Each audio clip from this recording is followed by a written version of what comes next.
Why did I want to play Hellboy? Because he's a great character who deserves more of a life.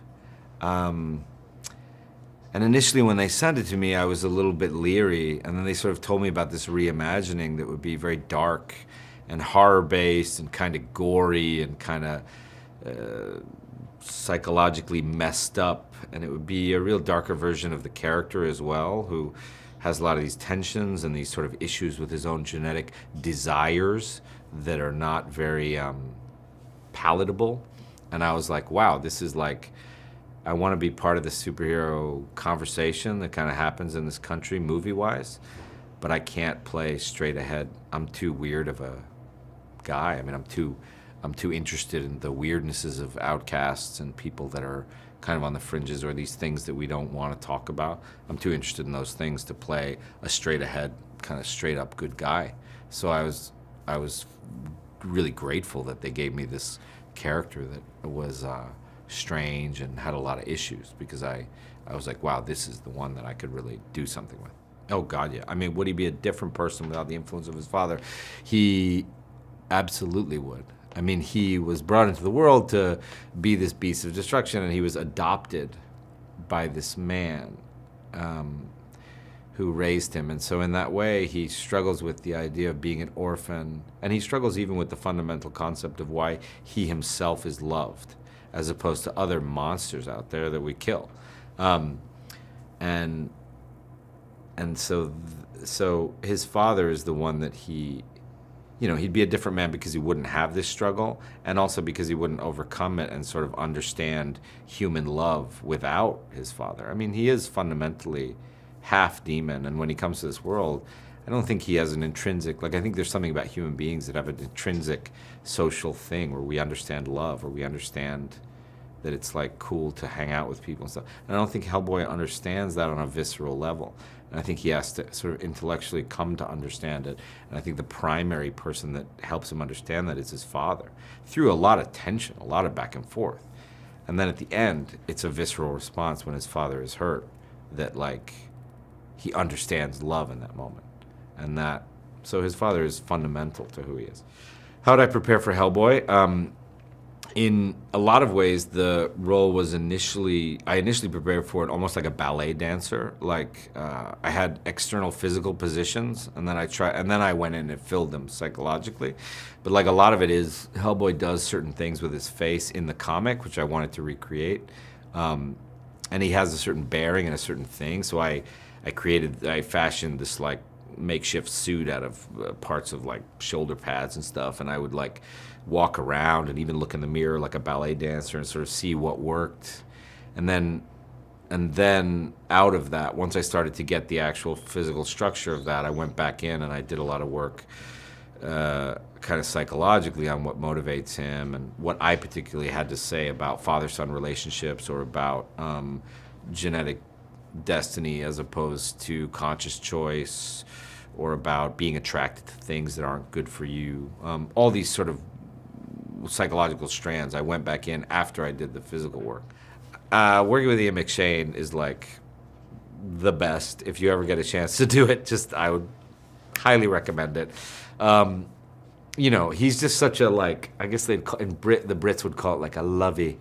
Like, he's just such a lovey. He's just like really sweet and kind and generous, and wants to laugh and like tell stories and tell jokes, and he's such a powerhouse of an actor, and he's able to turn it on and off so quickly. And I'm not as good of an actor as he, or as facile as an actor as he. So I would have moments where I'd have to just like pretend to have to do something and then just hide from him, because I had to play some contentious scene with him or something, and I was like, I can't be joking around with you and like laughing and then go in and start yelling at you. So I'd lie to him a lot. I lied to him a lot. But yeah, he's just the best. Like, I was so happy that he did this, because he's such an extraordinary actor, and every day I was just like in heaven acting with him, and I would just constantly try to impress him. Which is a very Hellboy trait, like trying to impress his father. But he's the best. He's really great. What was it like working with Sasha Lane? She's lovely. She's so just sort of natural, and she's so like such a unique personality, very grounded, but very just she's a real artist, like a real life artist. Like she's kind of out there, and I remember like we were in Bulgaria and we were all kind of lonely and weird, and she would like paint.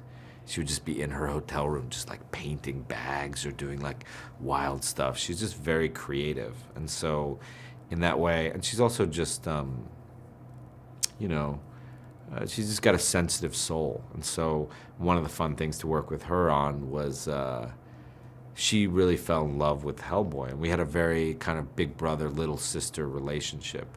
And I remember her just really when I was in the costume and in the with the yellow eyes and everything, I remember her just like loving being around me, like wanting to be around me and wanting to chat with me and stuff. And then as soon as I took it off and became David Harbour, she was like not very interested. But that to me, I'll take it because I like that. I want people to.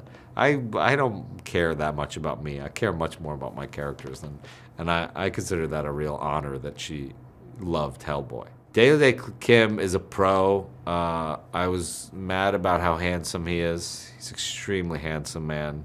He's very handsome in the film. He's great. He's just such a great actor. He's a great presence. He's very kind, very generous, very prepared. Also, just in the role, I think he's so. He's really good. He's also very agile and strong and good with stunts and stuff. So he was a lot of fun to play with. Yeah, and he's really great in the movie. Working with Mila was like a totally amazing experience. She's she's a great actress, but more than that, it's like she just understands movie making. I think it's because she's done it since she was like 12 years old. Like I don't know what was the first. How old was Mila when she made her first movie? It was like she was like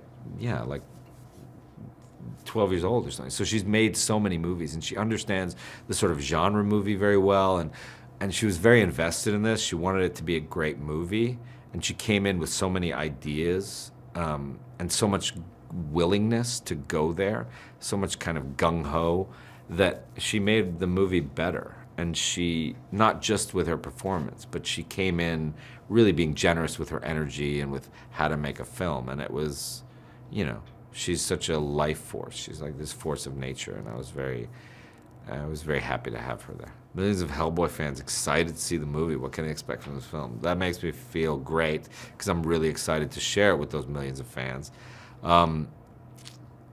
You can expect a dark, horror-based Hellboy, and you can expect, I think, all the things you love from Hellboy. I mean, we do present him, I think, in a way that is faithful to the spirit of Hellboy, to what's come before, to what is in the comics. And it's just a fun, scrappy movie, which I feel like is what Hellboy is, He's not the polished, superhero of a certain thing. He's his own scrappy indie horror thing, and I think we really achieve that spirit in this film, and I think that I hope that you really love it. I think it's a lot of fun when I watch it.